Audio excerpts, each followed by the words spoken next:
arrests over the last year has gone up considerably. The Stop the Boats pledge was seen as the toughest one Rishi Sunak set himself at the beginning of the year, but all 5 are proving tricky. One former cabinet minister said today's Channel photo opportunity looked like it was aimed at boosting drooping party morale. Crossings are now down 20% compared to last year. That's right, crossings are down 20%. Those organising the crossings are known to monitor weather forecasts, and it was put to the Prime Minister that the dip in numbers owed a lot to windy weather in the English Channel. Crossings elsewhere in Europe are up by almost a third over a similar time period, and yet crossings into the UK are down by a fifth. I think that should tell us something. The Prime Minister said the drastic decline in Albanians crossing on small boats was a sign of policy success, and more would follow. All we've really had from the government, though, is the announcement of a policy that doesn't work, then the re-announcement of the same policy, essentially. And it often feels, I think, like Groundhog Day. And meanwhile, that's costing a fortune for the taxpayer. The Prime Minister said the government had bought 2 more accommodation barges to house up to 1,000 migrants.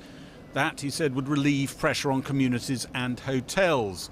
Rishi Sunak defended the policy of putting more migrants in one hotel room. We do need this sorted out. The leader of Reform UK filmed himself mocking migrants' unhappiness at the move and played it on his Talk TV programme. Here it's very bad. It's very bad in the centre of London. Room's very small. Bathroom too small? Yeah, too much. I'm so sorry about that. That's really shocking that the bathroom is too small. People will continue to come this summer, which is why it is so important that we change the law. Rishi Sunak wants those voters for whom the Small Boats Pledge was created to realise that the number of crossings might well go up as the weather improves, even if his policy is eventually successful. And he also wants to steady nerves on his own backbenches. Morale amongst some Tory MPs went up a bit after the Windsor framework, the Northern Ireland Brexit deal, but it slid backwards more recently. Number 10 wants to trumpet anything that looks like a sign of success, policy moving in the right direction, in order to stall that slide. Gary Gibbon, Channel 4 News, Westminster. Well, Labour's Shadow Immigration Minister MP Stephen Kinnock joins us from Westminster. Stephen Kinnock, small boats crossings down by a fifth, a returns deal with Albania seeing nearly 2,000 people sent back there. Presumably you have to accept that the Prime Minister is right when he says his plan is starting to work. Well, we've seen that the weather plays a massive part, so a 20% reduction could well have been caused by particularly unfavourable weather conditions in the Channel. And on Albanians, 12,000 Albanians crossed to the UK on the dangerous small boats last year, but only 1% of that 12,000 have even had their claims looked at. So I think yet again we're seeing the massive gap between the government's rhetoric and the reality of looking at what's happening on the ground. Just look at the backlog. It's ballooned from 166,000 in December to 172,000 now. Massive increase in hotels, 47,500 in hotels, costing the taxpayer £6 million a day. So the reality is that the Conservatives have lost control of the asylum system. They're desperately trying to have more gimmicks and press conferences, and as Keir Starmer said, it's a bit like Groundhog Day. They should be rolling up their sleeves and getting stuck in to the job of clearing the backlog and getting the job done. The government would say that the legacy backlog has reduced significantly. He announces 2 new barges to house migrants, which he says will take pressure off communities where migrants are being housed in local hotels, which has been a source of some tension. The problem for you is that the government looks like it is getting to grips with this issue. Well, I don't know what this legacy backlog thing means, because the backlog is the backlog is the backlog.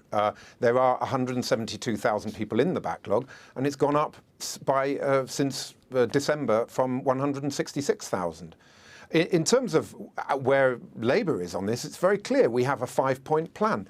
It is about scrapping the unworkable, unaffordable and unethical Rwanda plan, channeling that money into the National Crime Agency. It's about clearing the backlog by upgrading the seniority of caseworkers and decision makers. It's about getting a returns deal with the European Union because we can actually build relationships rather than destroy relationships with our European partners and neighbours. It's about fixing the resettlement programmes like the Afghan scheme, which disgracefully this government has failed to make work. And it's about getting our aid and development programme working far more effectively in countries which are originating large numbers of asylum seekers. So we have a 5-point plan. It's not government by gimmick. It's not chasing headlines. It's actually hard graft, common sense and quiet diplomacy. But the problem is it's how the plan works with voters, isn't it? Sending people to Rwanda, housing people in barges on military bases. People can remember that as a policy. Your 5-point plan, you've got to put that to voters. Can voters in the street remember that? Do they think that it will they buy it? Well, what I think voters will remember when they go to the ballot box at the next general election is 13 years of complete and utter failure. The Conservative incompetence on this is just jaw-dropping. They have processed 1% of the people that came on small boats last year. The backlog is ballooning out of control. They completely failed to negotiate a successor to the Dublin Convention when we left the EU, so we have no returns. I mean, sorry to interrupt you, but successive Home Secretaries who've been more interested in their own leadership bids and in chasing headlines and government by gimmick. You've got an illegal migration bill that Labour intend to vote against. If there is a Labour government in power, will you reverse it completely? Will you scrap it? Well, the illegal migration bill is just going to make everything worse. And by the government's own reports over the weekend, it's going to cost £6 billion. The Labour Party will never support something that doesn't work, and it will never support something that's costing the taxpayer £6 billion for absolutely no value whatsoever. We are looking very closely at all of the work that we're going to have to do when we take over in government because of the mess that we're going to have to clear up. But it is absolutely clear that we will not be trying to implement a piece of legislation that just makes the problem worse. But you won't say you'll scrap it if it's already in place? Well, what I'm telling you is tantamount to that because we're clear that we cannot implement something that is against our legal obligations internationally and is costing the taxpayer £6 billion and is going to massively add to the backlog. Which government in its right mind would implement that kind of nonsense? Thank you very much for joining us. Sorry to cut across you there. Thanks very much.